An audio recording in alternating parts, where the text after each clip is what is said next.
Buenas tardes a todos.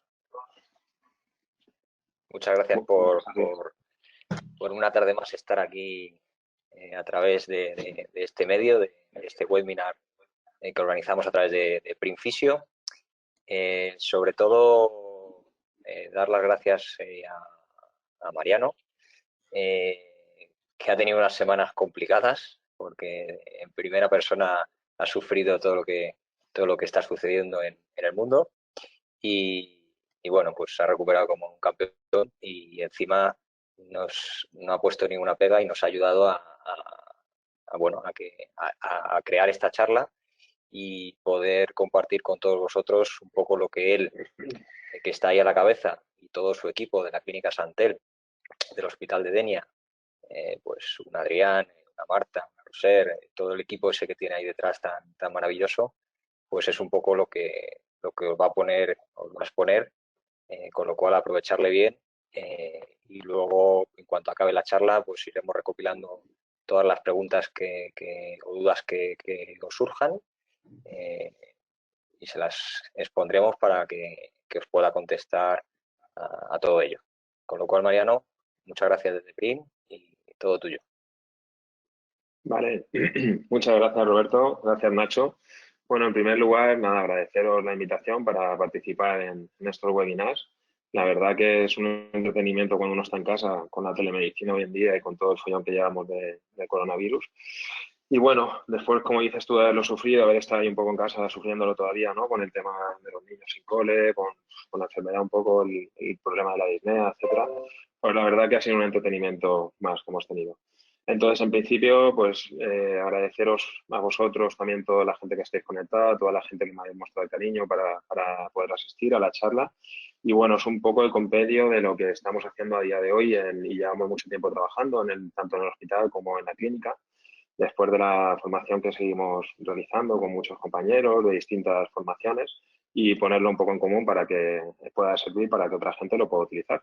Realmente, pues bueno, nos hemos entretenido un poco con todo el equipo que está aquí conmigo acompañándome en este momento, en buscar algunas referencias bibliográficas, en probar los equipos de última tecnología que están saliendo ahora y realmente para intentar que todo esto sea, pues bueno, a día de hoy presente, pero que pueda ser futuro con la ayuda de todos los compañeros para mejorar este tipo de terapias, ¿no? Entonces, bueno, yo en principio el título que me pidió Roberto es que pudiera hablar un poco de la formación que hacemos nosotros, de aplicaciones que hacemos en fisioterapia invasiva, sobre todo enfocado un poco en el neuroeje, ¿vale? Entonces, vale, vamos a ver. El programa que he establecido un poco es la conceptualización, ¿no?, de las diferentes terapias de fisioterapia invasiva bueno, que hemos conocido a lo largo de la historia, de dónde proceden, qué ha hecho otra gente anteriormente a nosotros, realmente qué es lo que hemos inventado y qué es lo que estamos mejorando.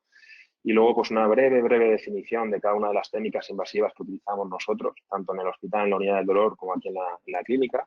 Y no menos importante es el punto del proceso de preparación, higiene, asepsia y seguridad a la hora de hacer los abordajes con nuevos protocolos que hemos establecido, que ahora os contaré más adelante. Luego el punto 4 es un punto en el que estamos trabajando a nivel del colegio profesional en la Comunidad Valenciana, al igual que en el resto, en Madrid, en Andalucía, Galicia, etcétera, y que recientemente se ha creado una comisión nacional con la Asociación General de Fisioterapeutas también de España, en el cual, pues bueno, vamos a intentar trabajar mucho en este sentido para intentar estar protegidos, sobre todo ante la ley y ante posibles efectos adversos, etcétera, con el consentimiento y la ley de protección de datos. Luego, el procedimiento mediante fisioterapia invasiva, pues bueno, sabéis que si hiciéramos un estudio, cada persona, cada centro, cada hospital lo haría de una forma distinta. Yo os voy a contar la forma que nosotros estamos utilizando. Como os decía, es un método propio, un procedimiento que hemos ido estableciendo en función de la experiencia clínica, de ver cómo nos funcionaba con los pacientes en el día a día, pero no significa que sea el mejor, ni el único, ni el auténtico, es decir, es nuestro procedimiento, ¿vale? En cuanto al punto 6, la anatomía del neuroeje y qué abordajes, pues lógicamente no podemos meter todos los más abordajes que podamos dar en el curso de neuroeje, pero sí he metido algunos de los más interesantes que yo creo que son bastante utilizables luego en vuestro día a día y por eso los hemos elegido. Y por último hemos puesto algunos casos clínicos con el aparatito nuevo que nos han hecho llegar aquí Nacho y Robert, que yo creo que también es otra terapia alternativa que tenemos para hacer técnicas de PENS o neuromodulación percutánea, muy interesante, ¿vale? Bien. Conceptualización de las diferentes terapias que existen, ¿no? De fisioterapia invasiva. Pues mirar una cosa. Desde el año, aquí como veis, desde el año 1919, este es un artículo que me pasó Rosel, mi compañera, hace poco, unos días, en el cual encontrábamos ya descrito, ¿no? En una referencia bibliográfica, el uso de la corriente galvánica a través de la técnica de acupuntura para el tratamiento de las ciáticas. Por tanto, aquí como veis subrayadito abajo, habla de la corriente farádica. Ya utilizaban corrientes como las componente de un tanto por ciento, como sabemos, 28,5% más o menos, de acumulación de componente galvánico para el tratamiento mediante aguja de acupuntura con corriente galvánica. Es decir, que hace más de 100 años que utilizábamos técnicas como la electrolisis para terapias como una ceataxia, por ejemplo, ¿vale? Es decir, que estamos adaptando, estamos modernizando las técnicas, pero también tenemos que ser autocríticos y ver que habían cosas que ya se utilizaban antes. Esta es más reciente, esta la he encontrado esta semana, el 14 de marzo del 2020, de César Fernández de las Peñas y su equipo. Aquí hablan, fijaros que mucha gente tenemos que tener claro que en vez de hablar de la palabra, de los conceptos, os hablaré de conceptos como neuromodulación percutánea o PEMS. ¿Por qué? Porque el PEMS es una terapia que existía mucho antes que todo lo que hablamos de neuromodulación percutánea, como veremos ahora en la historia, en el cual este equipo, por ejemplo, nombra, ¿no?, los efectos de la estimulación eléctrica a través de esta terapia PEMS, ¿vale? Con una conclusión en que existe un bajo nivel de evidencia en cuanto al dolor, pero luego sí que dice, a ver si puedo disminuir esto, perdonad. Luego sí que dice que sí que ayuda a nivel de la intensidad del dolor, pero no a la discapacidad a nivel musculoesquelética. Es decir, que se siguen haciendo estudios a día de hoy y a este tipo de estimulación nerviosa eléctrica percutánea le llamamos PEMS, ¿vale? Pero sería lo mismo que neuromodulación. Por tanto, es una cosa que ya existía de antes, que estamos adaptando muy bien con formaciones, pero ya existía. Encontramos muchos más artículos. Este del 2018, por ejemplo, de esta revista también reconocida, ya estaba hablando que el uso de la electricidad históricamente se remontaba a la época de los romanos, donde usaban las anguilas eléctricas ya para diversas afecciones musculoesqueléticas, para el dolor. Y a día de hoy, pues qué dispositivos, ¿no?, como innovaciones actuales, qué dispositivos disponemos para tratar el dolor, por ejemplo, a nivel de los nervios periféricos, en este caso, pues por ejemplo, implantes que se colocan periféricos para la estimulación de la corriente eléctrica a través de estos implantes y que incluso pueden ir de forma inalámbrica con estos electrodos implantados. Por otro lado, también es importante, y yo a veces en las redes sociales, cuando escucho todo el tema de la neuromodulación, debemos ser conscientes que este tipo de terapias hay que diferenciar y hay que respetar también al colectivo médico, porque ya existían. Es decir, la neuromodulación percutánea actual, moderna, que conocemos nosotros en nuestras formaciones, que están genial, muy adaptadas, es algo que proviene ya de otros compañeros que hacían otro tipo de estimulación, con otro tipo de corriente, con otro tipo de intensidad, de frecuencia, etcétera, pero que ya a principios de la década de 1960 ya se había iniciado. Entonces utilizaban ya a este nivel pues estimulación periférica para llevar a tratar el dolor que presentaban estos pacientes, ¿no?, a nivel neuropático, también en pacientes oncológicos. Termino de tratar a un anestesista y me decía eso. Yo hace muchos años me dedicaba al dolor, Mariano, y realmente veíamos un gran avance, sobre todo con pacientes oncológicos. Nos queda mucho camino por hacer, pero hay que ser respetuosos y saber que este tipo de técnicas pues ya existían. Encontramos más artículos, ¿no?, donde nos dice, por ejemplo, este artículo, que en sus conclusiones dice que han encontrado más evidencia o mejores resultados con la terapia percutánea que no con un TENS transcutáneo o con ejercicio o terapia mediante el ejercicio, ¿vale? Esta es también de 1999, pero es de una revista de impacto. Asimismo, otro punto de inflexión para mí y para la gente que nos gusta todo el tema este de la fisioterapia invasiva es realmente la procedencia de todo esto. Pues hay que irse un poco en el tiempo y ver cómo la electroacupuntura, que tan entredicho está a día de hoy como la homeopatía y otras terapias, pues bueno, hay gente que ya hace publicaciones en la cual dice, realmente esta terapia analgésica novedosa que le llaman PENS, neuromodulación, etcétera, ¿en qué difiere o qué diferencia hay con la antigua electroacupuntura que hacíamos? Pues bueno, aquí este estudio pues ya se plantea esto. En este estudio, por ejemplo, siguiente de otra revista de impacto, lo que vemos es que ya dice qué diferencia hay entre el tipo de acupuntura cuando se hace de forma percutánea a través de la medicina tradicional china o cuando se hace a través del TENS, ¿no? Pues bueno, lo que están diciendo con todo esto es que sí que se han mejorado las técnicas, ahora tenemos ecógrafos, podemos visualizar mejor las estructuras, ser muchísimo más específicos y realmente evitar pues, perforar un vaso, provocar una punción dentro de un nervio, porque lo podemos hacer visualizándolo, por ejemplo. Pero todo este tipo de terapias ya se hacían antes de forma menos específica, quizás por anatomía, por palpación, y en algunos casos los que empezamos a hacer este tipo de terapias hace mucho tiempo, hace años, no sabíamos el por qué, no sabíamos qué estructuras estaban abajo de un tendón y por qué nos funcionaba, y ahora sí que lo sabemos gracias a la ecografía, la obligación de estudiar más anatomía, etcétera, ¿vale? Pero que sepáis que había ya muchos artículos anteriores en los cuales tenían resultados buenos con este tipo de terapia que ahora mismo pues bueno, se sigue adaptando y mejorando.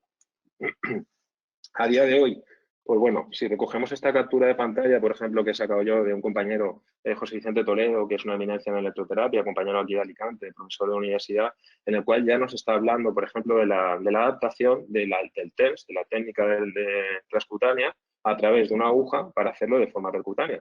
Por tanto, ya estamos diciendo que con un TENS, adaptándolo y colocando las pinzas y la corriente adecuada, realmente podríamos estar haciendo neuromodulación. Aquí yo no lo sé si lo hace ecoguiado, no ecoguiado, pero sí que está haciendo una neuromodulación, ¿vale? Claro, tenemos que tener en cuenta que todo esto pues, se ha extrapolado un poco y también fuera, en el extranjero, también lo están utilizando. Y fijaros, en países americanos, anglosajones, pues lo que se está haciendo a día de hoy es utilizar también el TENS, ¿vale? Y le están definiendo también como terapia de TENS con punción seca, con dry needle, ¿vale? Claro, existen otras terapias alternativas. ¿Y cómo empezamos a hacer todo esto? Hemos sido los primeros en irnos al neuroeje a hacer punción, pues como decíamos, ¿no? Ya existen artículos anteriormente de electroacupuntura o de electricidad percutánea por parte médica, y aquí tenemos el claro ejemplo, ¿no? La radiofrecuencia. ¿Qué es la radiofrecuencia? Que es un paciente que nos acude a la clínica y nos habla de que le han hecho una rizolisis o que le han hecho una radiofrecuencia. Pues bueno, a día de hoy ya sabemos que el abordaje que utilizan ellos tiene como objetivo, en principio, provocar una lesión térmica, ¿vale? Entonces, en función de la temperatura a la cual trabaja ese aparato de radiofrecuencia mediante la indicación médica, pues pueden provocar un tipo de respuesta sobre el organismo, como una neuroplasia a 90 grados, o simplemente provocar un cambio en la transmisión nerviosa, que es parecido a lo que hacemos nosotros, pero claro, con unos parámetros, una intensidad de hasta 600 miliamperios llegan ellos, imaginaros. En este caso ellos ni tienen en cuenta la frecuencia, ni tienen en cuenta la resistencia, porque el equipo él solo se adapta a todo esto, a la impedancia del tejido, al tipo de persona que tengamos en la camilla, etcétera, ¿vale? ¿Y hasta dónde pueden llegar? Pues pueden llegar incluso a colocar implantes en los cordones posteriores, ¿de acuerdo? De la médula, que eso es lo que realmente es un TENS, que dejan fijo, lo colocan cerca de la raíz y lo que dejan luego es como una especie de móvil para que o de aparato para que cada uno pueda poner su programa, que está programado, claro, por los técnicos y los médicos. Bien, en cuanto a la valoración del dolor agudo, crónico, inflamatorio, neuropático, etcétera, yo no me voy a adentrar mucho porque creo que si no me voy a comer todo el tiempo y hay muchos seminarios muy interesantes de otros compañeros durante estas semanas. Pero sí que encontramos ya diferentes referencias bibliográficas en las cuales nos dicen que ya hay criterios para poder obtener unos resultados y unos algoritmos para ver a nivel de la sensibilización central o no. Es decir, nosotros los pacientes que nos llegan a tratar siempre sabemos si tienen una sensibilización central o no, le pasamos todas las escalas, etcétera.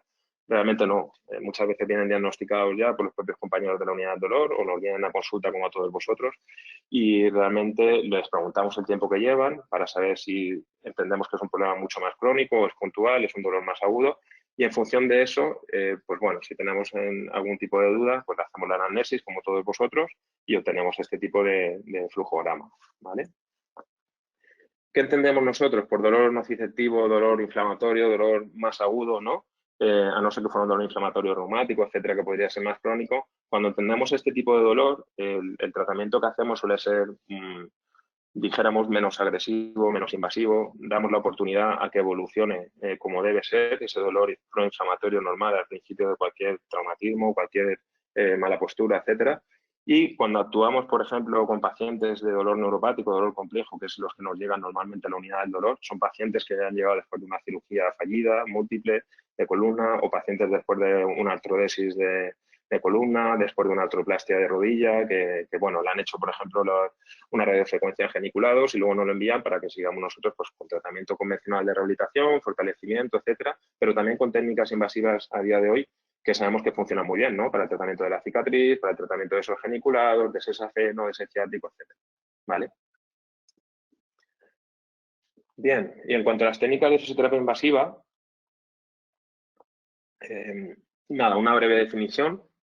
Para mí es importante definir esto, ¿no? La electrolisis percutánea, que sabemos que consiste en la aplicación de una aguja de acupuntura, ¿no? Una aguja maciza dentro de un área específica de una lesión que podamos tener, como pueda ser un gap, como pueda ser una zona hipoicoica o hipericoica de una adherencia, etcétera. Sabemos que todo este tipo de técnicas viene de la corriente galvánica. Os he puesto la primera diapositiva de la presentación, que hace más de 100 años que utilizaban la galvanización para este tipo de terapias.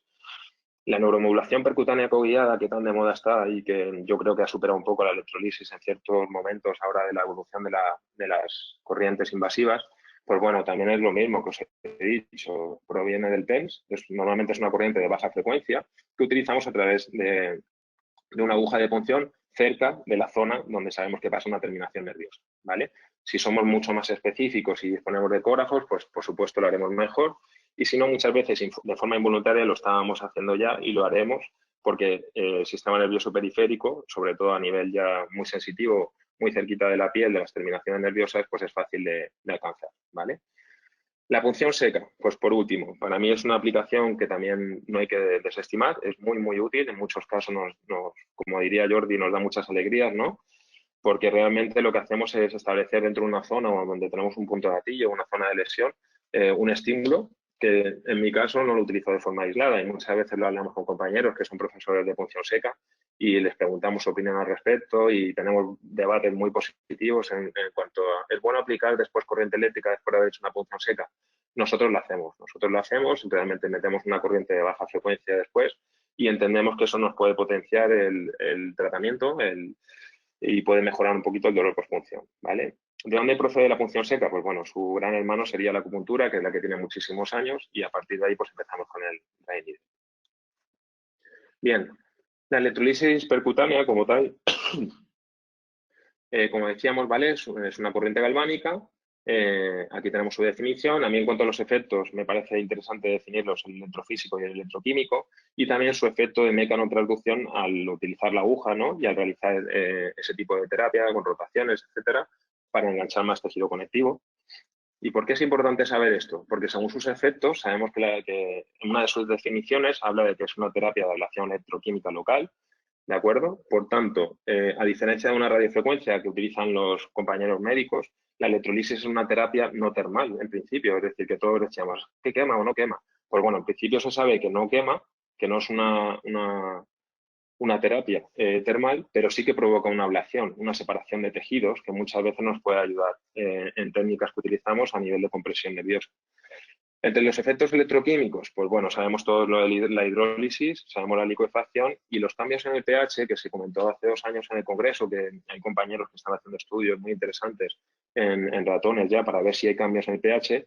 Pues bueno, lo que se sabe es que hasta la fecha nadie ha dicho públicamente mediante un estudio que realmente haya cambios, o yo lo desconozco por lo menos, que haya cambios en el pH que sean mantenidos en el tiempo. Nosotros sí que es cierto que hace un par de años hicimos un pequeño ensayo en el hospital mediante gasometría y en diferentes patologías, en quistes de Baker, en roturas musculares, tenis leg, y sí que vimos que había cambios a corto plazo, pero que la tendencia era a que volvieran a los parámetros iniciales al poco tiempo, ¿vale? Bueno, otra cosa muy interesante también es la destrucción del tejido fibrótico, ¿no? Por el efecto establativo que decíamos. Entonces, para nosotros es muy interesante este tipo de terapias a nivel del neuroeje y no neuroeje. En pacientes que nos acuden después de haber pasado por una cirugía en el cual se queda una fibrosis y nosotros mediante este tipo de técnicas pues podemos ayudar a depridar un poco este tipo de tejidos. Por último, y para mí creo que es una de las claves del futuro de estudios, es el efecto de galvanotasis, electrotasis. Es decir, este sentido de migración direccional de las células, esta utilización de llevar el campo eléctrico hacia un lugar, es muy interesante porque nos va a ayudar a entender por qué puede ser un campo de neuromodulación percutánea galvánica. Es decir, en muchos casos estábamos haciendo terapias pensando que hacíamos electrolisis percutánea como entendemos todos y lo que estábamos haciendo era neuromodular a través de una corriente galvánica, un nervio periférico, que tenemos en muchos casos. La gente que me conoce sabéis que lo digo, pues por ejemplo cuando hacíamos paratendones, aquíleos o rotulianos, muchas veces lo que estábamos haciendo es abordar directamente sobre una rama del safeno, un geniculado de la rodilla, que pasa justo por debajo del tendón rotuliano, etcétera. Y no lo sabíamos y en muchas ocasiones es difícil hasta visualizar con el ecógrafo. Pero sabemos que una compresión después de una cirugía de un tendón de Aquiles, hay estudios de electrolisis en el tendón de Aquiles, en el paratendón, realmente para mí se le puede llamar electrolisis percutánea, le podemos llamar neuromodulación con corriente galvánica, como queramos, pero al final tenemos que saber lo que estamos haciendo, ¿vale? Indistintamente del tipo de corriente.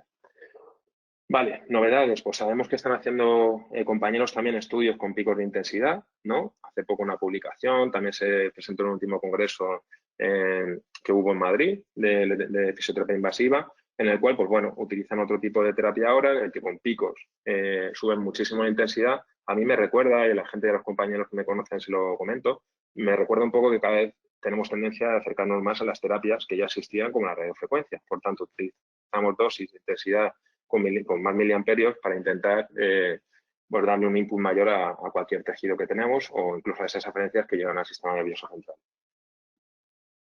Bueno, ¿y qué indicaciones tenemos en el neuroeje? ¿Para qué utilizamos nosotros todo esto normalmente?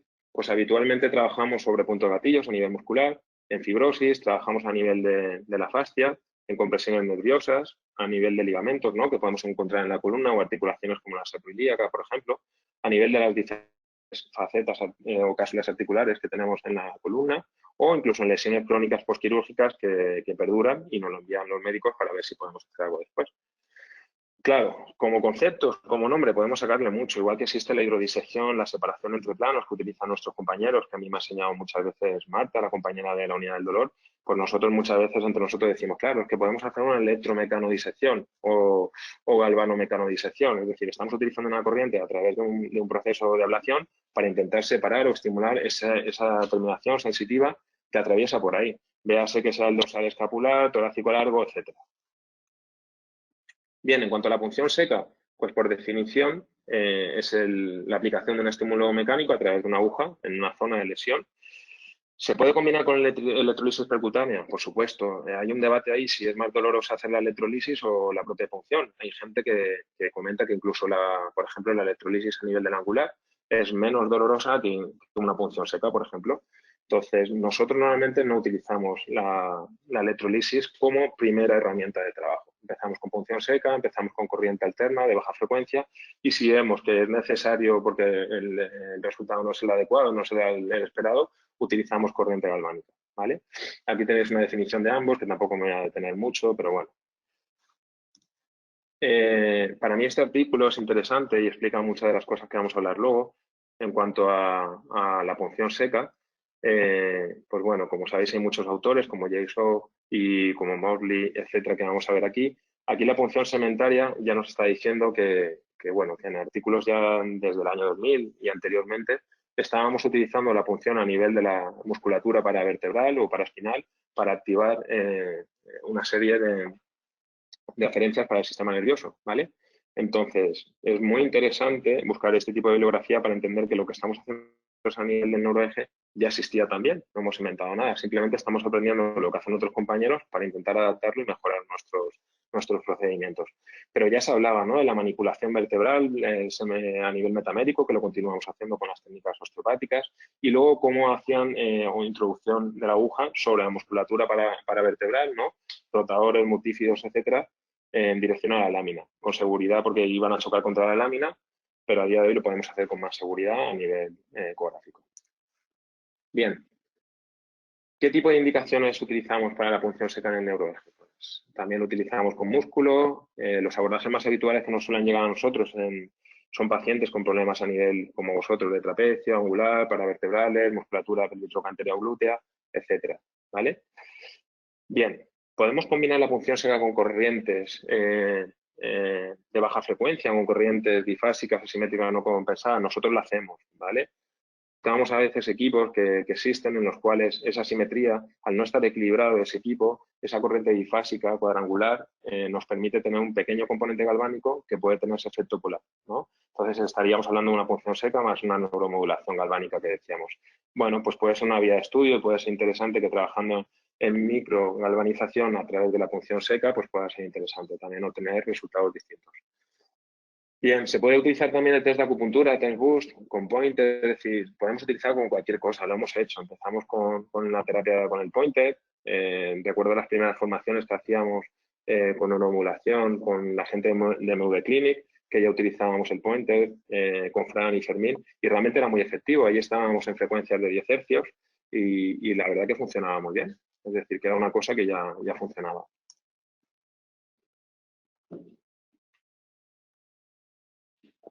Vale, si hablamos de neuromodulación percutánea también, pues lo que os decía, ¿no? Para mí es muy interesante hablar de la terapia TENS para saber de dónde venimos. Cuando hablamos de la aplicación de una corriente de baja frecuencia a través de una aguja de punción en el área, estamos hablando, o de alta, porque es que en algunas formaciones, yo lo hablo mucho con los compañeros también de la formación de Indioten, de NMP, que cuando hablamos en las formaciones de corriente de baja o alta frecuencia, tenemos que tener claro cara a la gente que cuando hablamos de alta es dentro de la clasificación de la baja frecuencia. Por tanto, estaríamos hablando de 100, 150 hercios máximo. No estamos hablando de 10.000 hercios ni 3 millones de hercios. Estamos hablando siempre de baja frecuencia a día de hoy, ¿vale? Bueno, ¿cuáles serían los objetivos? Pues por definición podemos encontrar muchos más, es debatible si realmente pueden ayudar a mejorar la función sensitiva motora o a nivel neuromuscular con esos patrones de reclutamiento o control motor, pero nosotros básicamente utilizamos la neuromodulación para disminuir el dolor. O sea, los pacientes que nos llegan a la unidad del dolor o que nos llegan a la clínica, intentamos utilizar este tipo de terapias para disminuir el dolor y luego ya recomendaremos ejercicios o terapias o derivaremos a compañeros que puedan hacer la adaptación, etcétera. Vale, las dudas que nos generaban a nosotros y nos siguen generando siempre es lo que hablábamos, ¿no? Realmente la neuromodulación debe aplicarse siempre con una corriente de baja frecuencia a través de una aguja en el área de lesión. Las corrientes alternas siempre o puede ser continua, interrumpida o ininterrumpida. La radiofrecuencia, como hemos hablado, llega hasta 600 miliamperios. Ahora están hablando compañeros que con el pick-up este pueden llegar hasta 50, 60 miliamperios. Pues realmente lo que tenemos que tener en cuenta es que nos queda mucho por ver, que también tenemos que ser sensatos porque estos compañeros que utilizan 600 miliamperios están previamente utilizando una medicación para un anestésico local, en este caso, para que no duela tanto. Y aparte, pues bueno, están dentro de un lugar donde es un hospital, donde es dentro de un servicio como pues un quirófano o una UCI, donde tienen la garantía de que si tienen un estado vagal del paciente, pues rápidamente pueden solucionarlo, ¿vale? Nosotros, pues desgraciadamente no. En cuanto a la electrolisis percutánea, ¿no podríamos decir también que tiene un efecto neuromodulador? Yo estoy convencido, no, es que, no tengo duda ninguna, que realmente lo estábamos haciendo sin saber, ¿vale? Según la polaridad, pues lo que os decía, estamos ahí buscando ahora equipos y con todos los diferentes compañeros que trabajamos, nosotros estamos colaborando con toda la gente que nos lo pide para buscar realmente sentido a esto. Es decir, sabemos que hay corrientes bifásicas, simétricas y asimétricas que tienen un tipo de onda que es compensada y un tipo de onda descompensada, ¿no? Que son simétricos y asimétricos, pero luego nos interesa mucho también saber si realmente cuando no está equilibrada esa corriente, porque ese dispositivo, los dispositivos normales, los que están con una garantía de evitar efectos adversos, etcétera, riesgos, normalmente no van a tener esta posibilidad, no se les escapa esta simetría cuadrangular para que podamos tener ese componente galvánico. Pero nosotros pensamos que puede ser ver por ahí o al mismo tiempo o si no realmente aplicar una terapia y después la otra. Vale, ¿cuáles son las indicaciones que tenemos con la neuromodulación? Como decíamos, pues bueno, a nivel muscular, puntos gatillos, dolor referido, dolor neuropático, disfunciones que cursen con dolor radicular. Esto es muy interesante porque esto quiere decir que cuando nos viene un paciente con una protrusión, una hernia discal, con una radiculopatía de miembro superior, miembro inferior, normalmente nos va muy bien este tipo de terapia, ¿vale? Con el TENS. Disfunciones articulares, dolor mecánico facetario en columna, que lo utilizamos también mucho por la inervación que tienen esas propias facetas. Lo utilizamos con el dolor crónico pues, en cualquier estructura del neuroeje, tanto a nivel cervical como dorsal, como lumbar o sacro.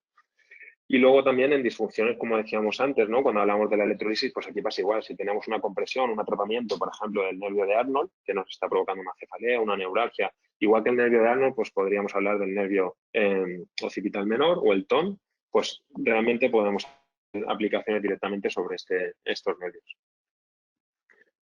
Bien, si nos vamos al punto 3, proceso de preparación, higiene, asepsia y cómo protocolizamos nosotros el tipo de intervención y luego los posibles efectos adversos, pues para mí esto es la clave. Yo creo que es una de las cosas que son nuestra marca, es decir, el tener todo como tenéis vosotros aquí, pero al mismo tiempo, pues evitar el uso, por ejemplo, del gel. Nosotros hacemos la exploración, visualizamos las estructuras, si hay lesiones, si no hay lesiones, cuál es el área donde queremos actuar, pondremos el Doppler, estaremos seguros ya de cuál es la zona de aplicación y luego retiramos todo ese gel y lo que hacemos ya es utilizar siempre la clorexidina, o bien acuosa o bien alcohólica en función de lo que disponga cada uno.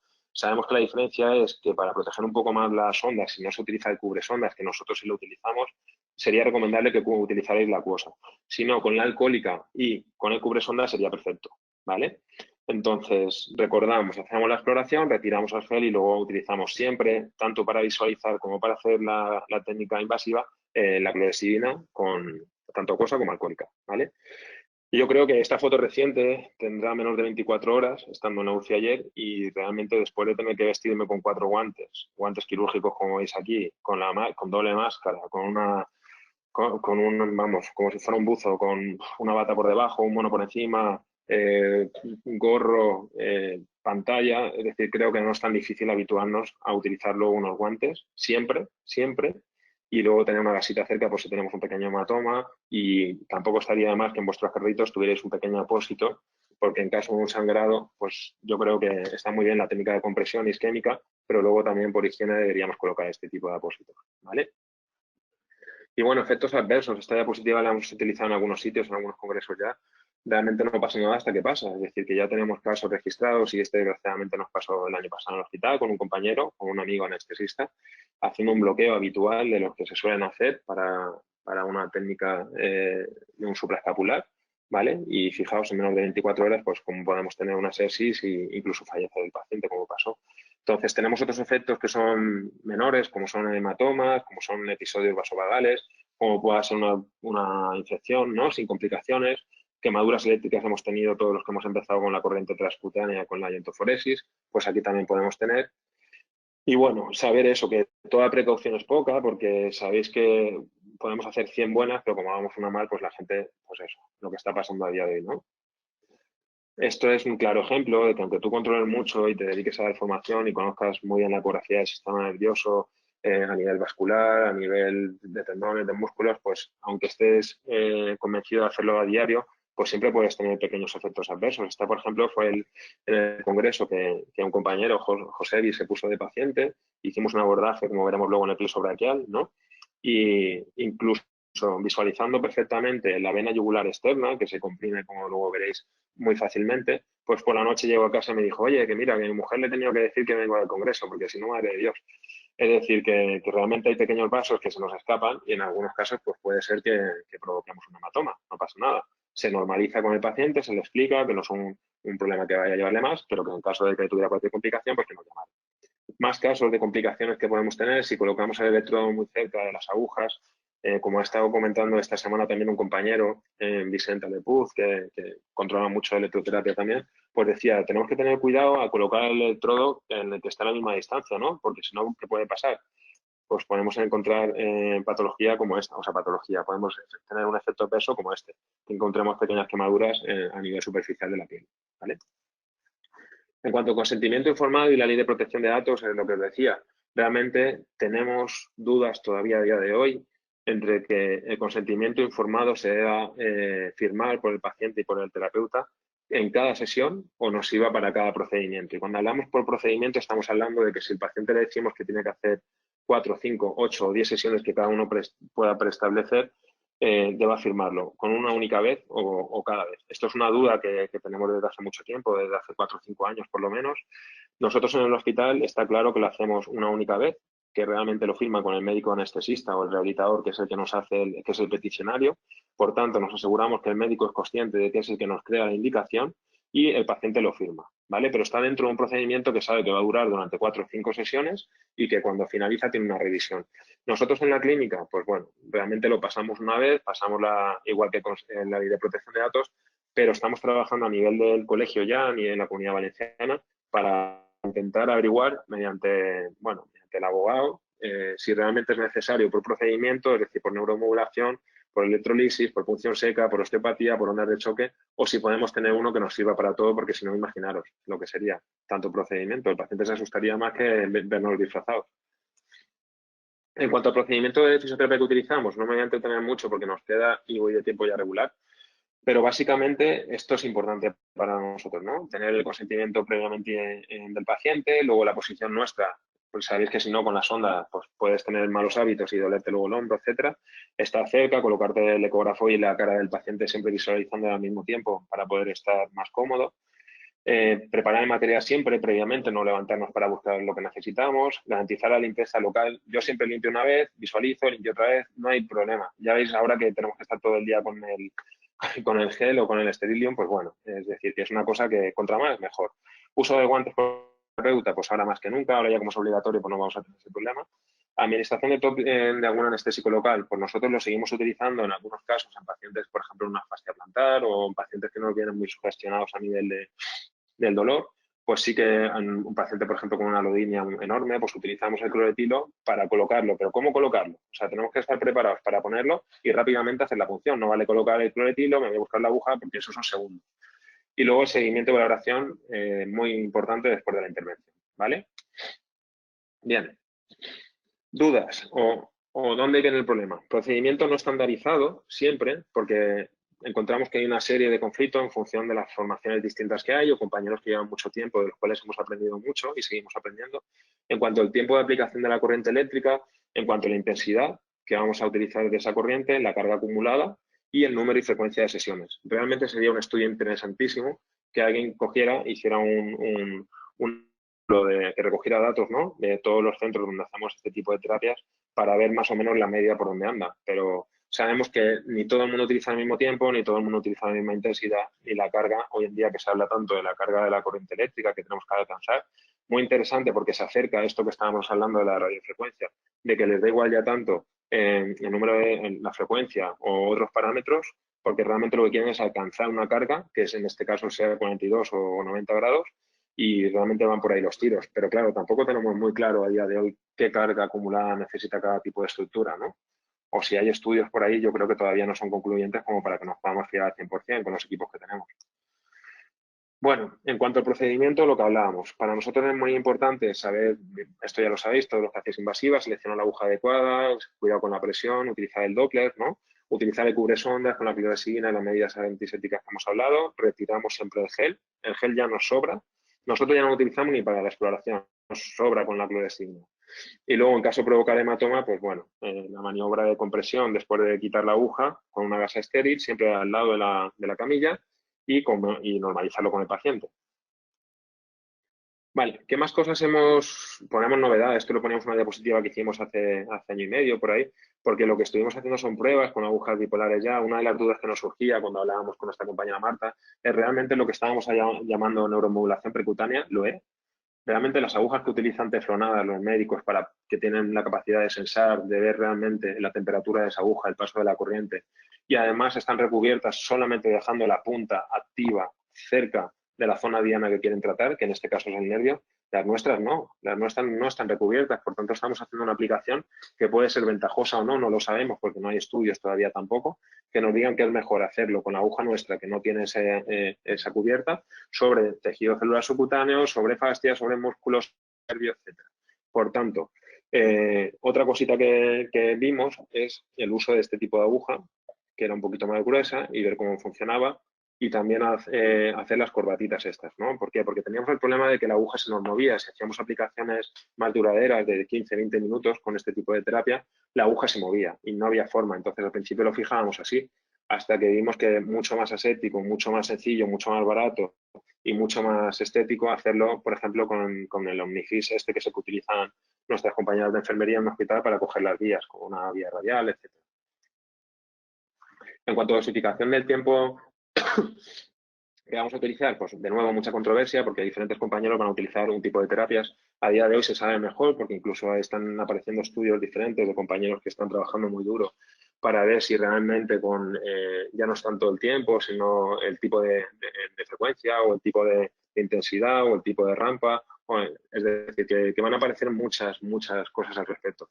Nosotros, por lo general, lo que estamos utilizando son intensidades con electrolisis de 0,5 hasta 4 miliamperios, siendo lo más normal que utilizamos 1,5 a 2 miliamperios, ¿vale? Que llamamos dosis intermedias. Y el tiempo pues suele oscilar entre los 3 y los 30 segundos, dependiendo qué tipo de tejido estemos abordando. En cuanto, bueno, pues esto sería un poco, ¿no? Lo que hemos dicho. Patología aguda utilizamos de 1,5, 1,2 de media, que le llamaríamos dosificación baja de 10 a 20 segundos. En un caso, un paciente con un dolor crónico, empezamos con 2 miliamperios de 3 a 10 segundos y en patología crónica de mala evolución nos atrevemos a aventurarnos a utilizar 3 miliamperios de 3 a 10 segundos. En cuanto a la neuromodulación percutánea, que tan de moda hasta ahora, pues bueno, realmente nosotros hemos trabajado, y esto hay que decirlo, hay que ser honestos, hay que decir cómo trabajamos en el día a día. Hemos trabajado siempre con frecuencias bajas, a baja frecuencia, y nos ha ido muy bien con frecuencias de 2 a 10 hercios. A día de hoy sabemos que hay un montón de estudios y más que están apareciendo en la actualidad, en el cual demuestran que trabajar a 15 hercios o incluso a 80 o 100 hercios van a tener un tipo de respuesta distinta y de efecto distinto sobre el organismo. Impresión clínica nuestra, volvemos a lo mismo, ¿no? Estamos hablando de que hay una combinación perfectamente de ese componente analgésico y excitomotor que puede tener la corriente alterna con ese efecto polar de la corriente galvánica que no hay que despreciar. No debemos también, bueno, pues eso que decíamos, ¿no? Olvidarnos que a lo mejor este tipo de corriente eléctrica que no es fácil de encontrar nos puede ayudar a esa microgalvanización involuntaria o si no hacerlo de forma independiente. Vale, reflexión para los expertos o la gente con más experiencia, pues yo siempre digo lo mismo, cuando hablo con gente que tiene muchísima más experiencia que yo, que conocen mejor la electrolisis, que conocen mejor la neuromodulación, siempre le digo lo mismo, ostras, esto tenía tan buen resultado porque realmente estábamos actuando, fíjate, cuando hacíamos una punción seca, por ejemplo, a nivel multífido, ¿no? En la columna poníamos una aguja en acupuntura hace 20 años y no sabíamos dónde, pero nos funcionaba bien, pues no sabíamos que estábamos trabajando a nivel de los nervios clúneos o que estábamos trabajando en el tramo lateral que pasaba por ahí o que estábamos actuando en la musculatura multífida, pues nos enseñaban a ponerla ahí, técnica de planos, y utilizábamos ahí las agujas, ¿no? El primer plano que se colocaba era directamente sobre esta musculatura y el segundo se iba directamente donde tenemos hoy en día y conocemos el ramo medial posterior, ¿vale?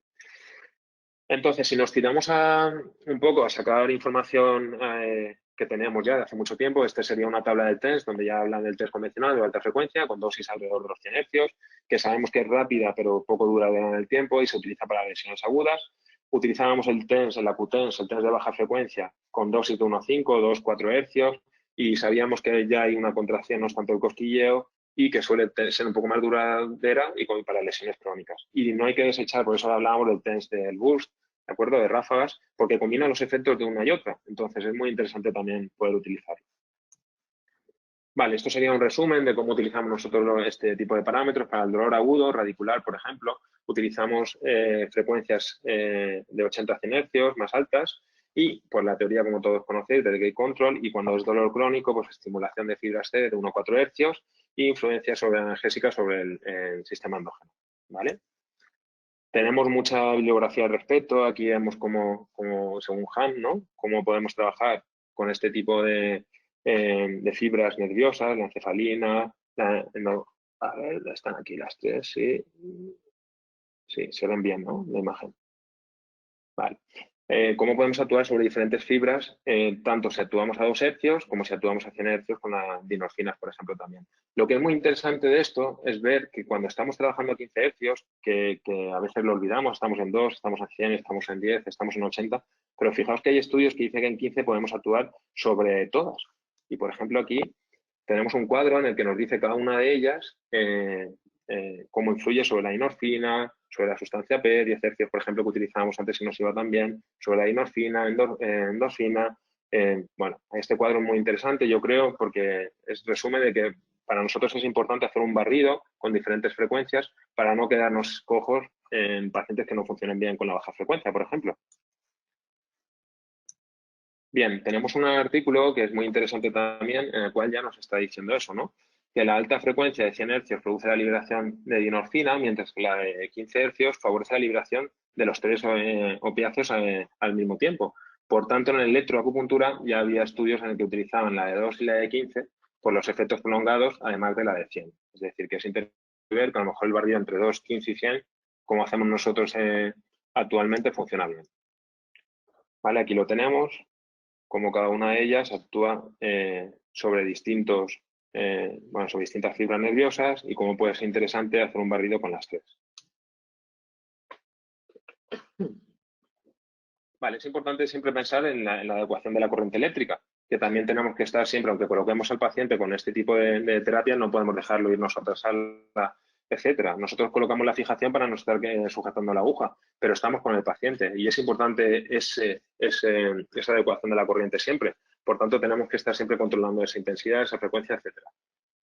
Bien, ¿y por qué empezamos nosotros en el punto 6 ya, que estoy con todo esto del pulso de neuroeje, a interesarnos un poquito más por la ecografía, etcétera? Pues porque un día esta foto que capturó mi compañera Marta en el hospital y que empezó a utilizarla ya para sus formaciones para médicos anestesistas, se dio cuenta que nos presentó un amigo en común y dijo, mira, fíjate que yo estoy haciendo en un quirófano un bloqueo periférico para un paciente en la unidad del dolor y tú estás haciendo para un paciente neurológico, en el estudio que estáis haciendo para un paciente con un hombro pléjico con dolor, pues estamos haciendo justo el mismo abordaje, con diferentes tipos de terapias o con diferentes intensidades, etcétera, pero no somos tan distintos. Es decir, que realmente tenemos mucho que ayudarnos y apoyarnos entre nosotros. Bueno, y como os decía, voy a contaros un poquito, ¿no? Por ejemplo, la diferencia que hay, y también lo decimos muchas veces, entre hacer un abordaje sin ecoguiar o cuando hacemos un abordaje ecoguiado, por ejemplo, en estructuras como el plexo cervical superficial o el plexo braquial. Sabemos que en el plexo cervical superficial van a pasar estos nervios, el auricular mayor, supraclavicular, espinal, frénico, transverso del cuello, occipital menor, por ejemplo, que su disposición anatómica sería parecida a la que pasa por esta imagen. Por tanto, muchas veces cuando estamos haciendo punción seca, que el paciente te dice, no, no, me han hecho una punción en el trapecio o en el angular y me he notado que me iba hacia la cara. Tenemos que empezar a pensar en la anastomosis que tienen todos estos nervios, que el nervio facial, el nervio trigémino se anastomosa con la rama cervical y con las ramas estas del accesorio espinal, etcétera. Y por tanto, cuando estamos haciendo un estímulo eléctrico, una punción, va a ir por esa vía hasta otra parte que a lo mejor no es la que queremos, pero tenemos que normalizar porque puede pasar ese tipo de reacción. Bien, el nervio auricular mayor sabemos que discurre por aquí arriba, ¿vale? Entonces, muchas veces lo cogemos a nivel de C4, por debajo de la fascia de revestimiento que encontramos por aquí, a ver, aquí por aquí arriba, por la fascia de revestimiento esta superior del esternocleidomastoideo y por encima del seno carotídeo. El nervio frénico también, creo que no es, a ver, perdonad, el nervio auricular mayor pasaría por aquí arriba, es que no lo veo porque me tapa aquí la pantalla. Vale, pasaría por aquí arriba, entonces muchas veces cuando estamos haciendo una punción para llegar a este esternocleidomastoideo o íbamos a escalenos, etcétera, pues teníamos ese tipo de reacción. El paciente te decía que le iba hacia la oreja, que iba hacia la parte del pabellón auditivo, hacia la cara, pues es porque atraviesa por aquí y ahora ya lo sabemos. Entonces, en algunas ocasiones podemos intentar evitar, si no es de nuestro interés, o saber llegar a través del ecógrafo a él. Ahora pondremos un vídeo para verlos. Este es el nervio supraclavicular que pasaba por debajo en vez de por encima de esta fascia de revestimiento. Y luego tenemos el nervio frénico que sabemos que acompaña estos grandes vasos y se va a ir hacia la vena yugular interna y el seno carotídeo, ¿vale? Hasta la carótida interna. Además tenemos esas conexiones que hablábamos en la parte posterior, cuando nos vamos un poco hacia la zona del angular, entre el trapecio y el elevador de la escápula, nos aparece el nervio espinal o accesorio, que también tiene ese tipo de conexiones, como hablábamos, con nervios trigémino y facial. Bien, y si hacemos algún vídeo, por ejemplo, a ver,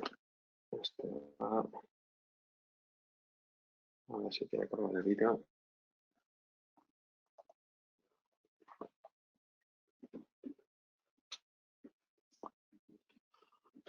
Ay, a ver, espera que se ha ido este vídeo, voy a ver si va a funcionar ahora. A ver, no carga, no.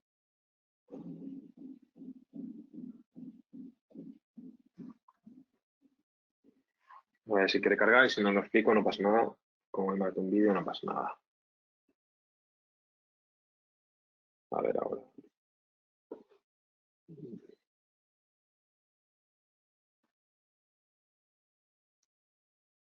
Un segundito que se ha quedado aquí pillado.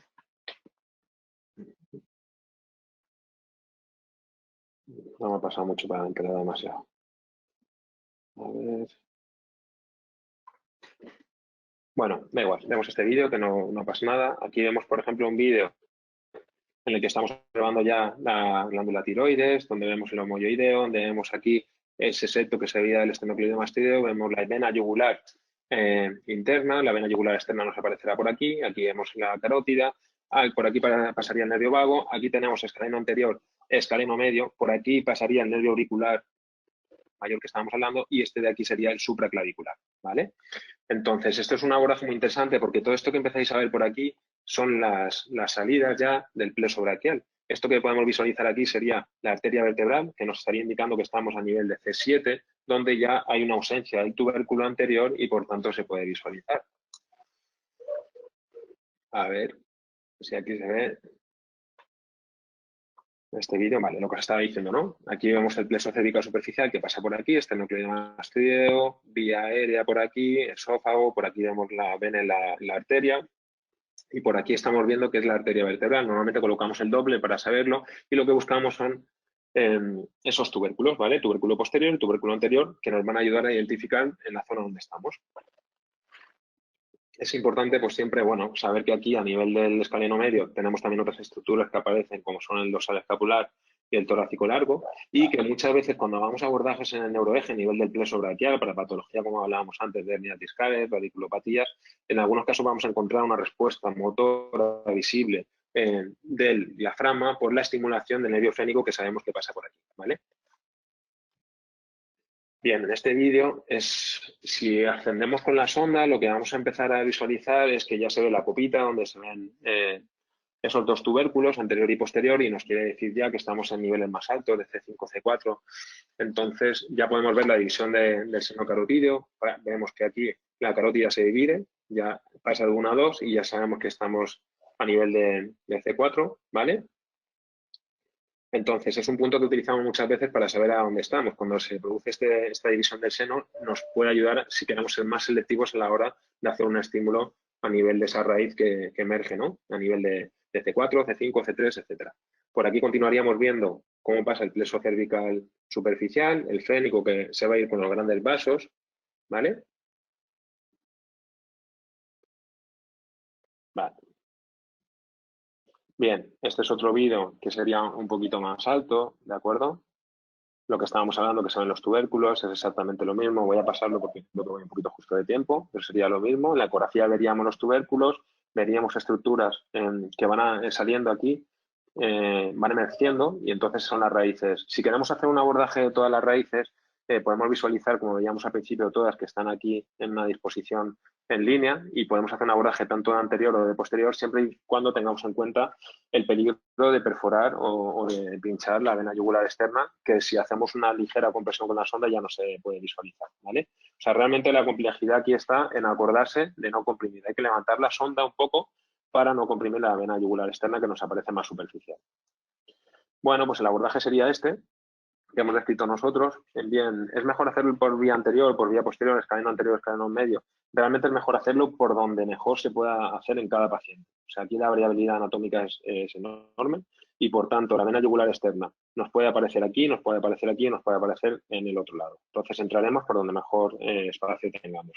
Tenemos que tener claro que si nos quedamos con la aguja muy superficiales, vamos a actuar solamente sobre las raíces más altas. Por ejemplo, actuaremos sobre C3, C4, C5, tendremos una respuesta sobre el deltoides, tendremos una respuesta sobre el brazo, pero si queremos llegar, por ejemplo, hacia la mano, a nivel distal, a nivel de C6, C7, tenemos que profundizar más, ¿vale? Bien, otro abordaje que tenemos es muy interesante porque muchas veces lo hacíamos sin querer también. Hacíamos una punción sobre los escalenos, desfiladero interescalénico, técnicas manuales, punción seca sobre escalenos. Pues fijaros, aparte de la vena yugular externa que os decía que pasaba por aquí, que se ve normalmente por fuera, pero la podemos pinchar, aparte tenemos estas estructuras que están por aquí también y que son muy interesantes, que son el dorsal escapular y el torácico largo. Entonces, es también otro punto donde podemos actuar sobre problemas que tenemos en pacientes, como vemos luego en el caso clínico. ¿Qué más tenemos? Lo que os decía, ¿no? Podemos hacer electrolisis directamente a nivel facetario, en esa cápsula articular donde vemos las facetas que están en los picos, o podemos hacer una neuromodulación con corriente alterna a nivel del ramo medial que sabemos que está en esos valles. Y podemos visualizar perfectamente, y así nos enseñamos en los cursos con nuestra compañera Marta Carrió, donde podemos visualizar el occipucio y seguir viendo el TON, el tercer nervio occipital, o cómo vamos a ir viendo el resto de nervios del ramo medial. Si es un abordaje, ¿cómo lo haríamos? Aquí he puesto estas dos agujitas de cómo se visualizarían aquí los picos y los valles. Aquí se ve el nervio y aquí, si os fijáis, se ve el articular de la superior y la inferior, como dos estructuras. Aquí es donde hacemos la electrolisis y aquí es donde hacemos la neuromodulación. Esto es lo que hacemos a día de hoy. No significa que vosotros no probéis hacer neuromodulación con corriente galvánica con dosis bajas aquí. ¿Puede funcionar bien? Sí, si es que realmente es lo que hacen con la radiofrecuencia. Por tanto, lo que tenéis que tener, pues siempre coherencia a la hora de utilizarlo. Pero sería este tipo de terapia, ¿vale? Bien, tenemos que tener cuidado siempre a la hora de hacer este tipo de aplicación porque nos puede aparecer la arteria vertebral si nos vamos muy anterior, o si nos vamos vamos más posterior, ya nos vamos a ir a láminas, otras estructuras. Aquí vemos con la electrolisis, ¿vale? Cómo hacemos un abordaje, cómo se ve la aguja y cómo estamos entrando sobre la faceta, y luego retiramos y entramos directamente en vez de en la faceta sobre el ramo medial, o si queremos estamos en un eje oblicuo aquí, por eso no se visualiza también la aguja. Tened en cuenta que en función de la sonda que tengáis, a veces es mejor, si es una sonda muy larga, será el eje oblicuo más cómodo que no hacer un eje largo. Pero eso ya a gusto es colores. Si queréis hacer un abordaje sobre el ramo medial, pues fijaros aquí cómo llegamos perfectamente, ya estamos estimulando ahí, se ve cómo empujamos con la aguja. Y si quisiéramos ir a la faceta, pues iríamos al otro lado, ¿vale? Bien, seguimos adelantando que estamos ya... Esto sería otro abordaje, pero en otro eje. En vez de eje largo estaríamos haciendo un eje corto, donde veríamos la musculatura y veríamos aquí donde tenemos la columna articular, y donde podríamos hacer el abordaje sobre la lámina, sobre la musculatura esa que tenemos ahí, o sobre el ramo que pasa por ahí. Si nos vamos a nivel occipital, este es muy interesante. Acabo de hacer uno antes de hacer la conexión con una compañera que os decía, pues es un abordaje para los nervios occipitales, que sabemos que hay tres, que está el tercer nervio occipital, el nervio occipital menor y el nervio occipital mayor. Entonces sabemos que por esta misma línea, por este mismo tejido conectivo, por esta carretera, atraviesan los tres y puede ser un punto de compresión en el cual podemos actuar con técnicas de neuromodulación o electrolisis o punción seca, ¿vale? Muy interesante incluso combinar ambas. A nivel lumbar, pues este es uno de los tratamientos que os estaba hablando. A nivel de la musculatura multífida, por aquí van a pasar ramas laterales también de este ramo posterior. Cuando salen, ahora os pondré una diapositiva, e inmediatamente da unas ramitas a nivel articular, a nivel de la faceta. Por tanto, es interesante acercarse justo a la salida, pero sin introducir nunca dentro del canal, ¿vale? Del agujero. Esto es lo que os decía, ¿no? Esto es una foto que saqué ayer de la Segopi. Entonces, aquí vemos cómo sale la rama, ¿de acuerdo? Y cómo la rama posterior da una rama articular y da otra rama que luego va a dar a toda esta musculatura donde hacíamos nosotros el abordaje con nuestra punción, nuestra electrolisis, nuestra neuromodulación. Este es un caso dorsal que sabemos que además tiene pues, un ramo lateral y un ramo anterior, aparte del ramo posterior. Más cositas, pues también hacíamos sobre el nervio, sobre la zona del lumbar o sobre la zona dorsal, este sería el lumbar, por ejemplo. Haríamos un abordaje también sobre los nervios clúneos que pasan entre el tejido celular subcutáneo que podemos visualizar por aquí y esta musculatura paravertebral. Entonces, en este caso lo que hacemos es transfisiar mucho más este tipo de aguja y utilizar, por ejemplo, corrientes con una frecuencia más alta porque sabemos que son más sensitivos y nos pueden dar resultados muy, muy buenos para el paciente. Ya lo hacíamos antes con las ventosas, con terapias miofasciales, con interferenciales, con masajes, es decir, que ahora entendemos un poco mejor por qué funcionaba. Bien, y aquí os he puesto, por ejemplo, un vídeo con un abordaje que hacemos aquí a nivel del raquis lumbar, como visualizamos, ¿no? Una punción seca, por ejemplo, que no se visualiza mucho la aguja. Si queremos que se visualizara mejor, pues con una electrolisis, sabéis que por el efecto de hidrólisis de la aguja, del gas, se vería mejor, pero creo que se entiende perfectamente que vamos hacia la zona de la lámina, ¿vale? Hacia la zona de la musculatura multífida y rotadora aquí, que es la que estabiliza la columna, y actuando como neuromodulador sobre este ramo lateral, y luego nos vamos hacia la zona donde tenemos la faceta o articulación con su cápsula, que en algunos casos se puede visualizar incluso si hay patología y líquido, y cómo nos descendemos luego para ir hacia el ramo medial. Bueno, me quedan enseñaros unos vídeos, a ver si carga este vídeo. A ver si quieren ir.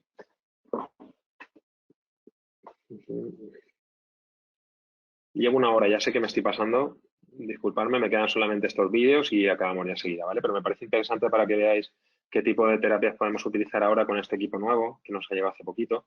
en el cual nos permite la estimulación de agujas a través de, pues igual que el TENS que hacíamos antes, transcutáneo, pues ahora lo podemos hacer con el PENS, pero se puede elegir el tipo de frecuencia exacta, se puede elegir perfectamente, a ver si va,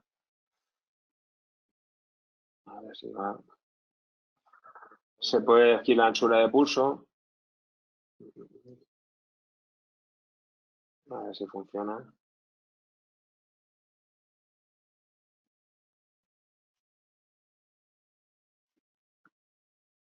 A ver.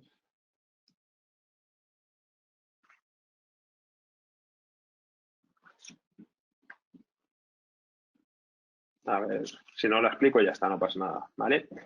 Bien, os lo explico que no pasa nada. Realmente lo que hacemos con este tipo de aparato nuevo, con este tipo de terapia, como veis aquí, podemos elegir una programación con una estimulación con aguja PENS, lo que os decía, y elegir un programa predeterminado en el cual vamos a introducir, igual que hacemos con un sistema superinductivo, con la Zimmer, por ejemplo, diferentes frecuencias, ¿no? Entonces, trabajamos con frecuencias de 2 hercios, trabajamos con frecuencias de 100 hercios, trabajamos con frecuencias de 15 hercios y lo que hacemos es un programa preestablecido en el cual nos permite trabajar con ese tipo de frecuencia, por ejemplo, de 100 hercios con la que iniciamos porque es un poco más fuerte, ya sabéis.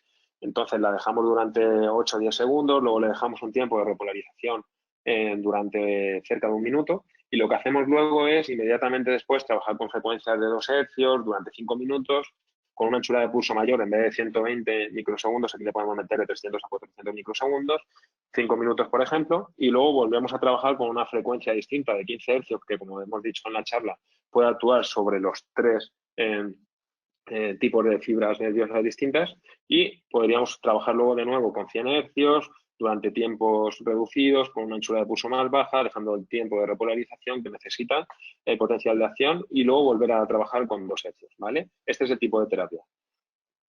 Y yo creo que ya, a ver, ¿qué ha pasado aquí? Se me ha salido. A ver, no sé, ¿está funcionando el vídeo? He puesto yo el vídeo. Mariano, Ah, vale. Vale, vale. vamos, si quieres pongo otro o... No, sigue, es lo que he explicado, pero está bien. Así puedo descansar. El coronavirus me ha dejado irme. Los 3 canales que queremos, que son independientes. Y aquí lo que hemos creado, como veis aquí, 1 de 7, es ese programa multifrecuencia, en el cual empezamos con una frecuencia de 100 Hz, con una anchura de pulso de 120 y 8 segundos, ¿vale? Yo puedo seleccionar, si quiero, uno solamente para ir subiendo, o puedo seleccionar los 3 al mismo tiempo, ¿vale? Los 3 canales. Normalmente voy a subir los 3 porque me interesa subir, por ejemplo, en este caso, al mismo tiempo. Lo que vais a ver aquí es que empezamos con 100 hercios, con una frecuencia alta, con una anchura de pulso baja. Luego lo que hacemos luego es que pasaremos a trabajar a 0,5 hercios durante un minuto para permitir esa repolarización de fibras y darle tiempo a volver a trabajar con unas frecuencias un poco más altas. El tercero que elegimos es a 2 hercios con una anchura de pulso de 300 microsegundos y lo trabajaremos durante 5 minutos.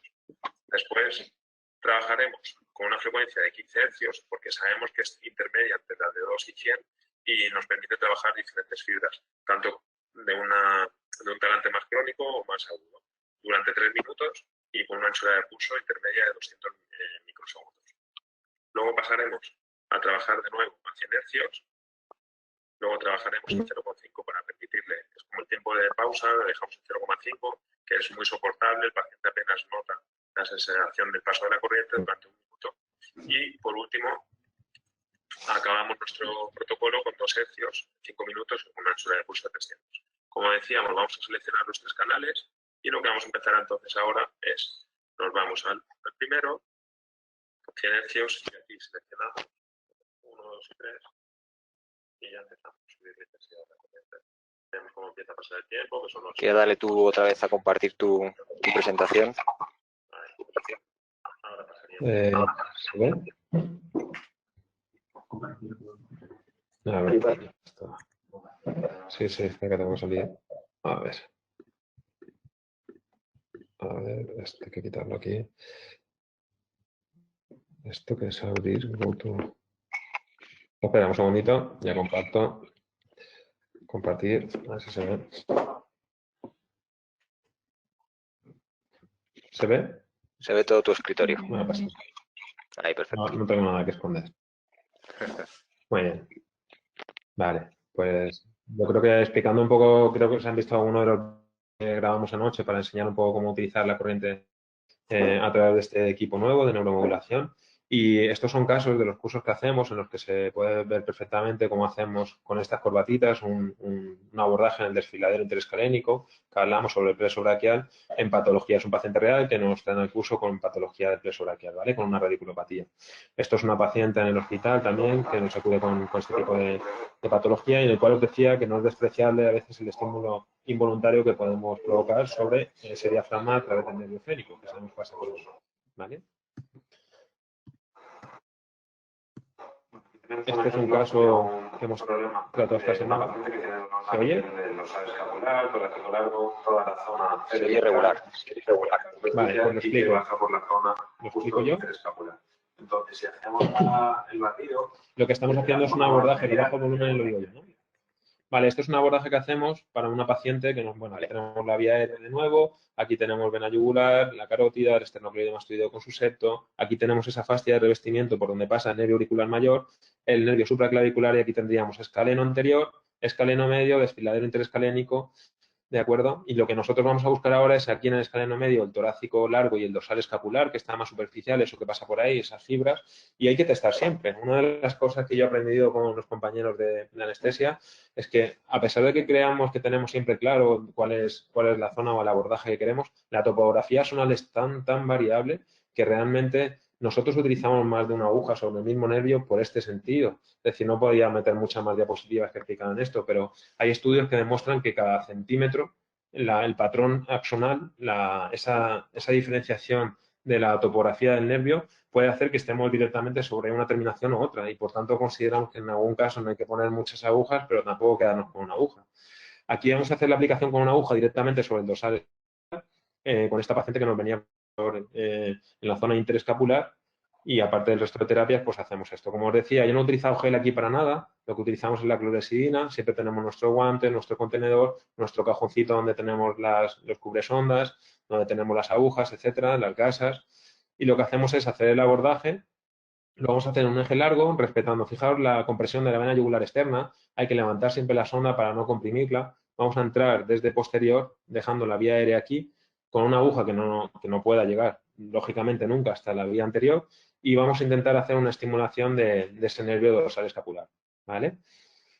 Entonces, lo que os decía, utilizamos un cubresondas, los guantes, fijamos la aguja siempre en el centro, muy cerquita, la cara del paciente, o en este caso la espalda, el ecógrafo a mano, y todo para que en caso de que tenga cualquier emergencia lo tenga. Y si tenéis un compañero al lado, pues bueno, este tiene poca vida, pero siempre también está bien.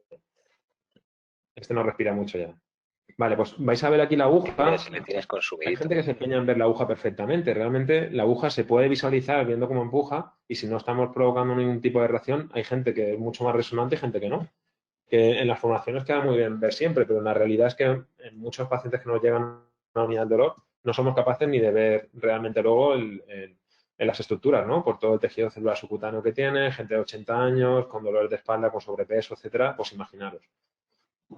Aquí lo que hacemos es colocar este tipo de corbatita que decíamos nosotros, que viene muy bien porque ya nos fija la aguja, es muy aséptico y realmente pues nos permite ya despreocuparnos de que se nos pueda mover esa aguja, ¿vale? Hemos colocado aquí un electrodo en el recorrido de este nervio dorsal escapular. Podríamos haber utilizado y localizado ecográficamente ese dorsal escapular interescapular, pero hemos utilizado simplemente aquí una aguja abordándola, como habéis visto, coguiadamente y ahora el otro electrodo en el recorrido del nervio, ¿vale? Entonces, lo que vamos a hacer ahora es utilizar con este dispositivo que os he enseñado diferentes frecuencias, que es lo que explicamos aquí en el vídeo. Lo que hacemos es protocolizar, podemos utilizar la alta frecuencia, la baja, el boost o hacer un modulado. El modulado se puede hacer en amplitud de frecuencia modulada o podemos utilizar, si queremos, modulación, ¿veis? El FM, la frecuencia o incluso la amplitud. Utilizamos la frecuencia modulada y aquí podemos elegir para que haga un barrido de 2 a 100, de 2 a 15, de 15 a 100 y el tiempo de transición durante ese tipo de impulso de la corriente eléctrica, ¿vale? Hemos elegido, por ejemplo, en este caso de 2 a 100 porque es una paciente que viene con un dolor agudo, pero es conocida por nosotros y realmente es un dolor ya reconocido crónico, por el cual pensamos que puede haber una sensibilización también un poco más central, un dolor crónico, Por tanto, podemos trabajar todas las fibras para no dejarnos nada en el camino, ¿vale? ¿Veis la respuesta motora como es distinta cuando está actuando a 100 hercios mantenida ahí a cuando trabajamos a picos de 2 hercios, ¿vale? Bueno, pues esto sería, por ejemplo, un abordaje del dorsal escapular que hacemos. Veis cómo la respuesta a 100 hercios es mantenida.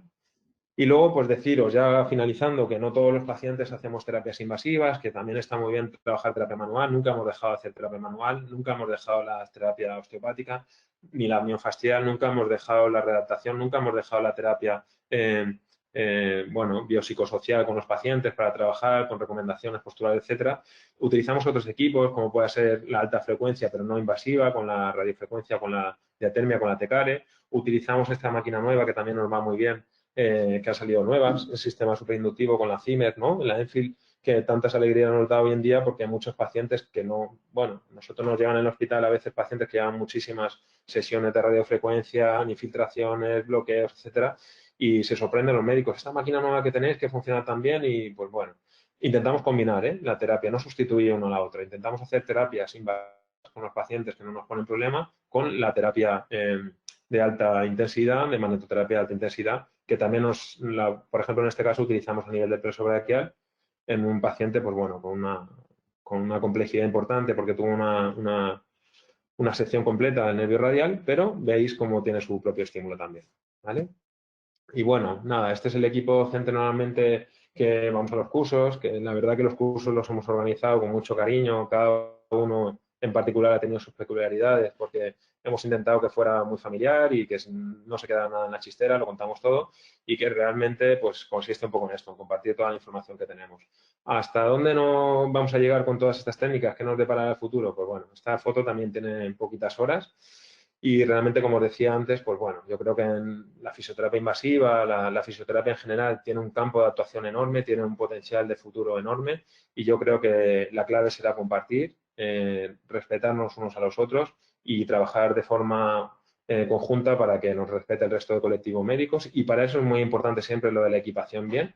Trabajar a nivel, por ejemplo, como os digo aquí, a nivel respiratorio, que tan de moda va a estar después en estos pacientes que van a quedar con polineuropatías, con dolor después de la hipotonía que nos va a quedar, ¿no? O incluso con problemas respiratorios por esos pacientes que están intubados con ventilación mecánica, etcétera.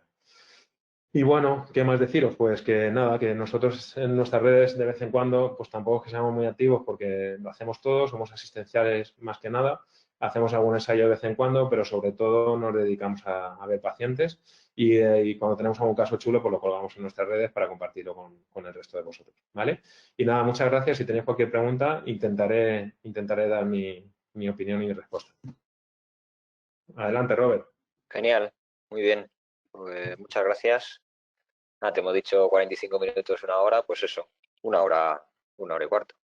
Genial. No oigo nada, espera, perdona. No oigo. Ahora. Nada, ponte los cascos, porque antes te he hecho un chiste y tampoco me has hecho ni has sonreído, eso es porque no me escuchaba. Es que he quitado el sonido para que me escucháis bien. Ya lo tengo puesto. Nada, genial. Nada, muchas gracias, muy bien todo. Bueno, vamos a esperar a través del chat si tenéis alguna duda o pregunta que queráis que os pueda resolver Mariano. Nada, sobre todo están dando las gracias. Daniel, Javier, Sergio.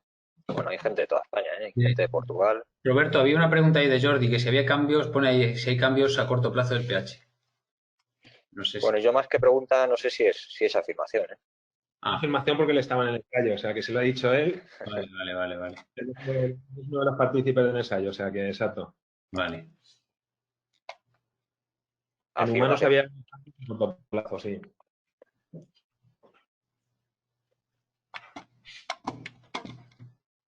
Abel en blanco, muchas gracias. David, muchas gracias. Bruno de Portugal, muchas gracias. ¿Se puede poner otra vez la imagen que sacó ayer de Twitter? No sé a cuál se refiere. Consuelo. Luego la pongo, sí, sin problema. Hombre, Juan Muro, muchas gracias. Un saludo. Bueno, pues nada, si no hay preguntas, pues ya está, te despedimos. Mira. Oye, pues muy bien, ¿no? Aquí hay una, espera, que hay un par de ellas por ahí. Venga, ahí caen algunas. Fran te da las gracias. Dice, ¿con qué objetivo haces electrólisis en facetas cervicales? ¿No es mejor hacer neuromodulación en el ramo medial? ¿Escuchas o no? Sí, sí, te estoy escuchando. Bueno, es que son cosas distintas. Realmente lo que hacemos son ambas. Hacemos electrolisis a nivel de la faceta articular porque tiene su propia rama sensitiva y luego hacemos la neuromodulación en el ramo medial. Es decir, que estaría bien indicada hacer una neuromodulación del ramo medial, perfecto.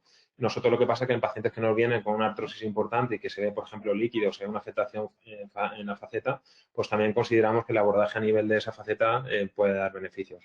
Tampoco tenemos estudios para poder demostrarlo, pero es nuestra forma de actuación. Mira, Miguel Ángel desde Illescas nos pregunta, te quería preguntar si existe mucha diferencia entre la aplicación de nervios superficiales con el pointer, un nervio frénico, como lo has dicho antes, respecto a la aplicación percutánea. Vale, o sea, sería realmente de forma transcutánea o percutánea, ¿no? Esa es la pregunta. Bueno, realmente nosotros a nivel superficial, es que no entiendo la pregunta, si se refiere a hacerlo de los dos percutáneos, A ver, él habla, te lo vuelvo a decir, por si a lo mejor no me has entendido. Si no existe mejor. mucha diferencia entre la aplicación en nervios superficiales con el pointer, Sí. un nervio frénico, por ejemplo, respecto a la aplicación percutánea. Claro, entiendo que cuando se refiere al pointer es hacerlo de forma transcutánea, es decir, que lo podemos hacer.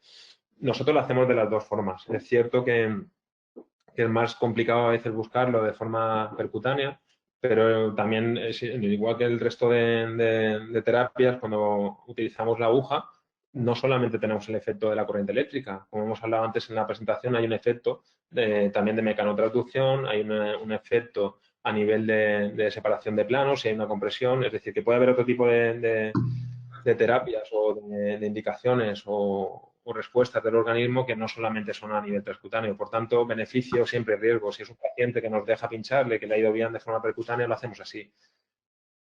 Sí, hablaba transcutánea, luego lo ha comentado Miguel.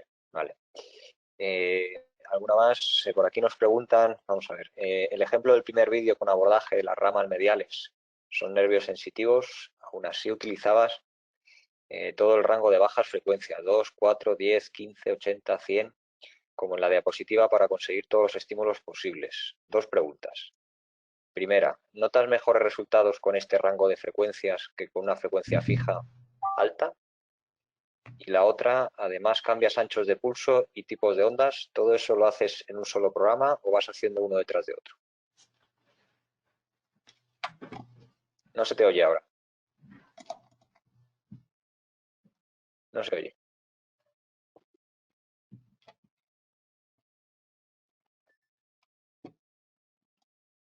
No.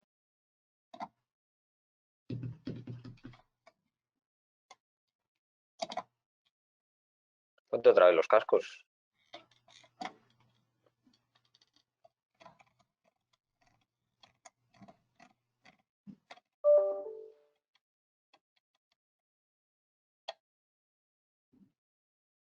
¿Has oído la pregunta? No, no se te oye.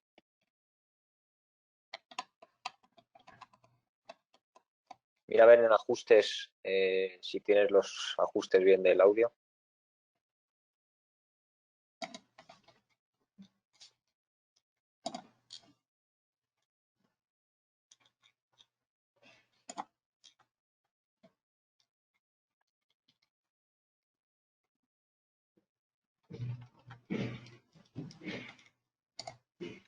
A lo mejor es que has bajado el sonido antes, a ver si se ha quedado el sonido abajo.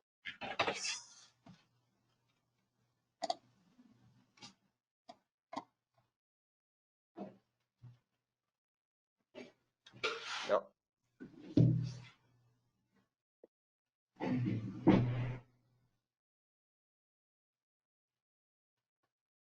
No. Ya la has roto, Mariano. La pregunta tampoco era tan complicada, Mariano. Se quiere hackear.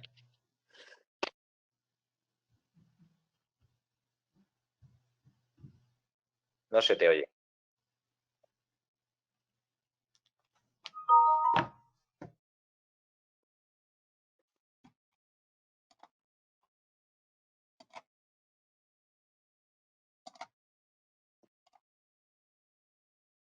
No. ¿Y le modificamos, Roberto, de su estado, a lo mejor? Bueno, Si la modificas, se le echa. ya, vale, entonces nada. No lo sé por qué no va. Ahora, perfecto. Ahora. ¿Ahora? Vale. No sé Que qué la pregunta ¿cuál era? A ver, vamos a ver. Te hablaba en el primer vídeo, cuando hacías abordaje de las ramas mediales, son nervios sensitivos, aún así utilizabas un rango de bajas frecuencias, 2, 4, 10, y luego pasabas por 15, por 80, por 100, para conseguir todos los estímulos posibles. Y entonces te hace una pregunta que si notas mejores resultados con ese rango de frecuencias, comparándola con dejar solo una frecuencia fija alta. Bueno, la respuesta es sencilla. En principio nosotros hemos trabajado clásicamente durante todos estos años con una frecuencia fija. Como casi todos hemos trabajado con bajas frecuencias de 2 a 10 hercios y el resultado ha sido bueno. Lo que hacemos es lo que se explicaba. En pacientes que vemos que no tenemos resultados buenos o pacientes a lo mejor que ya hemos probado este tipo de terapia y no es lo ideal, pues terapia de neuromodulación. O lo que hacemos es utilizar este barrido para actuar sobre estructuras distintas. Es decir, no solamente el ramo medial, también vamos a multígiro porque pasan fibras del nervio lateral, por ejemplo, el ramo lateral. Es decir, que la utilización de la frecuencia en función de la necesidad de un cambio. Si con baja frecuencia fija funciona bien, no es necesario modular la frecuencia. Vale. Y luego te pregunta si además cambias anchos de pulsos y tipo de ondas. Dice, ¿y si todo eso lo haces en un solo programa o vas haciendo uno detrás de otro? Habitualmente no cambiamos anchura de pulso ni cambiamos el tipo de onda durante la sesión con el paciente. Lo hacemos de sesión en una sesión a otra. Ahora, con este equipo nuevo que tenemos desde hace poco tiempo, la verdad que es muy interesante porque sí que podemos hacer esto que antes no se podía. Es que antes no podíamos hacerlo con los equipos que teníamos este tipo de terapias, pero con los últimos equipos que están saliendo pues este último año, la verdad que es muy interesante hacer esto. Deciros si es mejor o peor, no lo sabemos porque no tenemos estudios para deciros si es mejor o peor.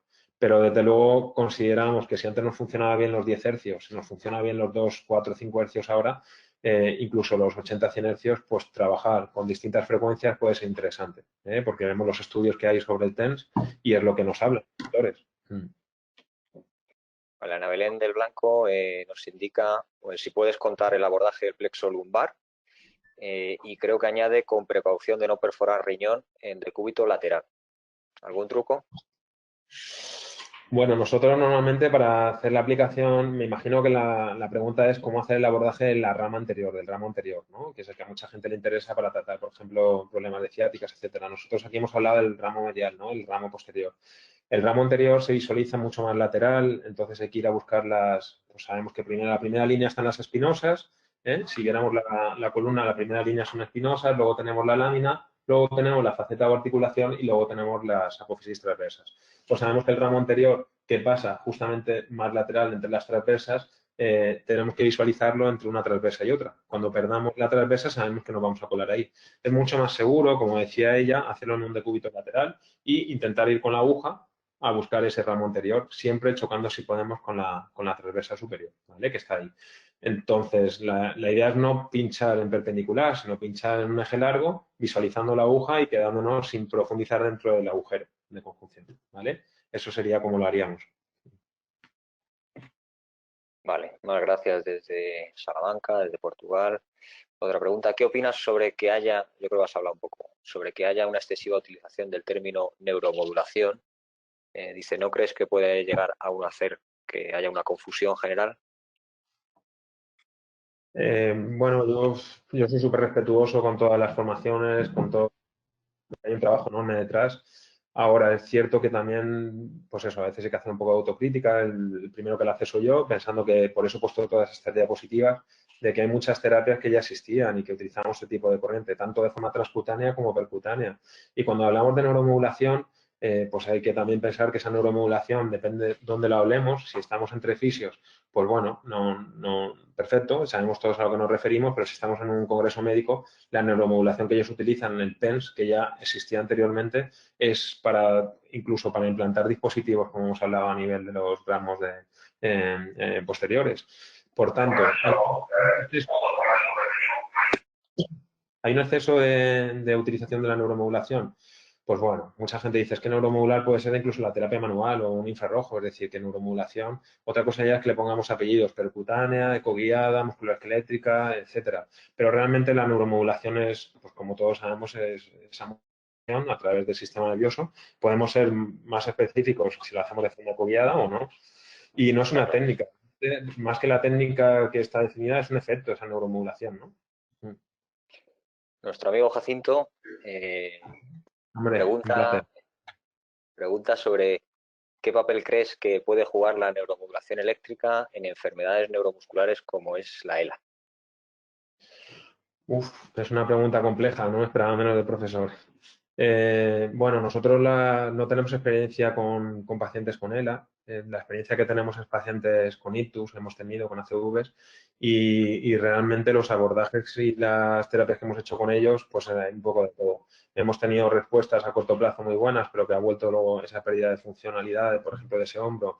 O incluso hemos tenido pacientes que empezaban a tener esa hipersensibilidad a nivel del recorrido del ciático y al hacer aplicaciones con neuromodulación sobre el ciático todavía provocaban más dolor. Es decir, que depende del sujeto, depende luego de la capacidad que tengamos de acertar, de acercarnos mucho o poco a ese sistema nervioso. Yo creo que la línea de futuro va por ahí, como dice Jacinto, es decir, que si somos capaces de trabajar de forma específica con criterios adecuados sobre este tipo de pacientes, puede ser interesante, pero no tengo experiencia para poder deciros. Habrá que unir ahí fuerzas. Eh, ¿Y qué opinas de la electrólisis de baja intensidad en ramo medial de cervicales o lumbares? ¿A partir de qué dosis consideras que es más arriesgado? Bueno, más arriesgado. Yo considero cuando nosotros lo utilizamos intensidades hasta 1 miliamperio. No subimos. Eso no significa que no se pueda utilizar, es decir, que es lo que estábamos hablando. La radiofrecuencia utiliza eso. O sea, una radiofrecuencia utiliza hasta 600 miliamperios. Por tanto, lo que hay que tener claro es que ser consecuente de dónde estamos, en qué escenario, ¿no? De que nosotros no disponemos de todo el material, ni la medicación, ni el entorno donde pueda hacerlo de forma más segura un médico que nosotros. Y por tanto, nosotros hemos elegido como forma de actuación de momento la corriente alterna, pero podemos utilizar perfectamente una corriente continua, pero con una microdosis, ¿no? Utilizaríamos 0,2, 0,5, alargándolo más en el tiempo para ese efecto de carga acumulada, ¿vale? Te preguntan un poco las diferencias de protocolo a nivel de frecuencias aplicadas entre la neuromodulación y la ENFIL, el sistema de terapia inductiva. Bueno, realmente es muy similar, ¿eh? O sea, nos centramos un poco en hacerlo. Cuando empezamos a hacer yo creo que el lenguaje era intentar adecuarlo al campo de magnetoterapia de alta intensidad, pero utilizábamos las mismas bajas frecuencias y altas frecuencias en principio para patrones similares. No había muchos cambios. Y realmente cuando establecemos pues estos protocolos preestablecidos, utilizamos algo parecido. Hay que tener en cuenta la diferenciación. Estamos en un campo magnético y aquí estamos en un campo eléctrico, ¿vale? O sea, que cada uno se puede estimular de forma distinta, pero que realmente es parecido. ¿Vale?